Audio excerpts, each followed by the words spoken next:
Online ಅಂದ್ರೆ ಏನ್ ಅನ್ಕೊಂಡ್ಬಿಟ್ಟಿದ್ದಾರೆ, ಎಲ್ಲೋ ಇರ್ತಾರೆ, ಏನೋ ಮಾಡ್ಬಿಡ್ತಾರೆ ಅಂತ. ಬಟ್ ನಾವ್ ಏನ್ ಮಾಡ್ತೀವಿ, ನಾವೆಲ್ಲಿದೀವಿ ಅಂತ ಇಲಿಸ್ಟ್ರೇಟ್ ಮಾಡೋದಕ್ಕೆ ಒಂದು small introduction. 19 years of experience for diploma students, particular diploma students. ಯಾಕಂದ್ರೆ ನಾನು ಡಿಪ್ಲೊಮಾ ಮಾಡಿ BE ಮಾಡಿ ದಬಾಕಿರೋದು. Okay, working as HOD in computer science in PS Polytechnic and working in PS from 2010. Start ಮಾಡಿದ್ದ 2006 ಅಲ್ಲಿ. I started my academic journey in 2006. Okay, 2003 ಅಲ್ಲಿ diploma ಸೇರ್ಕೊಂಡೆ, ಅಲ್ಲ 2003 ಇಂಜಿನಿಯರಿಂಗ್ ಸೇರ್ಕೊಂಡೆ, 2000 ಡಿಪ್ಲೊಮಾ ಸೇರ್ಕೊಂಡೆ. And my batch is the last annual scheme batch. ನಮ್ದೇ last batch annual scheme. Okay, so ನಾವು our batch is the first batch to write the DCET. ನಮಗೆ first DCET ಇದ್ದು.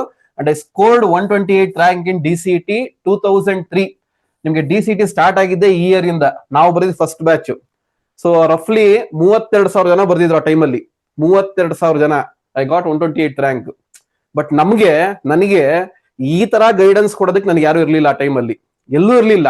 Exactly ಏನು, ಹೆಂಗ್ ಹೋಗ್ಬೇಕು, DCET ಹೆಂಗ್ ವರ್ಕ್ ಆಗುತ್ತೆ, ಟಾಪ್ ಕಾಲೇಜಸ್ ಯಾವ್ದು, ಏನ್ ಪ್ರಾಬ್ಲಮ್, ಯಾರ್ದು ಗೈಡೆನ್ಸ್ ಇರ್ಲಿಲ್ಲ. ಸೊ ಅದಕ್ಕೆ ಹೋಗ್ಬಿಟ್ಟು ಏನ್ ಮಾಡಿದ್ರೆ ಚಿಕ್ಕಬಳ್ಳಾಪುರ ಸೇರ್ಕೊಂಡೆ, ನಮ್ಗೆ ನಿಯರ್ ಬೈ ಅನ್ಬಿಟ್ಟು. ಯಾಕಂದ್ರೆ ನಂಗೆ PS ಗೊತ್ತಿರ್ಲಿಲ್ಲ, RV ಗೊತ್ತಿರ್ಲಿಲ್ಲ, ಆ ಲೆವೆಲ್ಗೆ ಇತ್ತು ಡಿಪ್ಲೊಮೊ ಅಂತ. ಇದ್ರಲ್ಲೇ ಐ ಸ್ಕೋರ್ಡ್ ಅರೌಂಡ್ 128 ರ್ಯಾಂಕ್.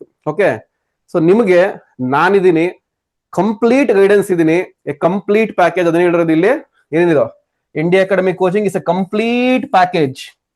ಬರೀ ಕೋಚಿಂಗ್ ಒಂದೇ ಅಲ್ಲ, coaching plus personal guidance plus complete support. ನೀವು ಇಂಜಿನಿಯರಿಂಗ್ ಕಾಲೇಜ್ ಜಾಯಿನ್ ಆಗುವವರೆಗೂ complete support, step by step procedure, step by step illustrations ನನ್ನ ಕಡೆಯಿಂದ ಸಿಗುತ್ತೆ. ನೋಡ್ತಾ ಹೋಗ್ತೀರಾ ಒನ್ ಬೈ ಒನ್, ಎಲ್ಲ ನಿಮ್ಗೆ ಅನುಭವಕ್ಕೆ ಬರುತ್ತೆ. And finally come to know, ನಾವು ಕೊಡ್ತಾ ಇರೋ ಅಮೌಂಟ್ಗೆ ತುಂಬಾ ಜಾಸ್ತಿ ಮಾಡ್ತಾ ಇದಾರೆ ಸರ್ ಅಂತ ನಿಮಗೆ ಅರ್ಥ ಆಗುತ್ತೆ. ಜ್ಞಾಪನ ಇಟ್ಕೊಳ್ಳಿ ಮಾತನ್ನ, ಫೈನಲ್ ನಿಮ್ಗೆ ಅರ್ಥ ಆಗುತ್ತೆ. ಓಕೆ, ಸೊ ದುಡ್ಡು ಮಾಡ್ಬೇಕು ಅಂತಲ್ಲ ನಂದು, ಒಂದು ನೋಡಿದೆ ಇವೆಲ್ಲ ಸ್ಟಾರ್ಟ್ ಮಾಡಿದ್ದು. ಇವ ನೀವು ಅಬ್ಸರ್ವ್ ಮಾಡಿದ್ರೆ, ನಾನು ಸ್ಟಾರ್ಟ್ ಮಾಡಿದ್ಮೇಲೆ ಸುಮಾರು ಚಾನಲ್ ಸ್ಟಾರ್ಟ್ ಆದ್ವು regarding the DCET and diploma. I saw the difficulty of all the diploma students. Exactly ಏನ್ ಪ್ರಾಬ್ಲಮ್ ಆಗ್ತಾ ಇತ್ತು ಅವ್ರಿಗೆ DCET ಅಲ್ಲಿ. ಅವಾಗ ಕೋಚಿಂಗ್ ಮಾಡ್ತಾ ಇರ್ಲಿಲ್ಲ, ಬಟ್ ಗೈಡೆನ್ಸ್ ಕೊಟ್ಟೆ. ಅಂಡ್ ದೆನ್ ಯಾವಾಗ ಸಿಲೆಬಸ್ ಮರ್ಜ್ ಆಯ್ತು, ಕಾಮನ್ ಸಿಲೆಬಸ್ ಬಂತು, then I plan to do the coaching also. ಯಾಕಂದ್ರೆ ಅವಾಗ ನಮ್ದೆಲ್ಲ ನೋಡಿದ್ರು, ಕೋಚಿಂಗ್ ಮ್ಯಾಥ್ಸ್ ಎಲ್ಲ ನೋಡಿದ್ರು, ಸ್ಮಾಲ್ ಬಿಟ್ಸ್ ಎಲ್ಲ ಪ್ಲೇಸ್ ಮಾಡ್ತಾ ಇದ್ದೆ. ಸೊ ಸ್ಟಾರ್ಟ್ ಮಾಡಿ ಸರ್ ನಾವು ಜಾಯ್ನ್ ಆಗ್ತೀವಿ ಅಂತ ಒಂದು ಕಾನ್ಫಿಡೆನ್ಸ್ ಕೊಟ್ಟರು. ಆ ಕಾನ್ಫಿಡೆನ್ಸ್ ಮೇಲೆ ಸ್ಟಾರ್ಟ್ ಮಾಡಿದ್ದು.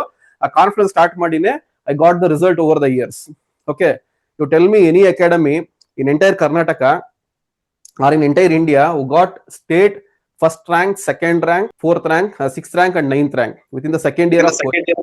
So this is what India Academy does. Okay, and ACD DCT coordinator ಮತ್ತು ನಾನು ACD HSCT ಅಲ್ಲಿ ಮಾಡಿದ್ದು. Basically electronics, working as computer science, teaching maths. ಹೆಂಗೆ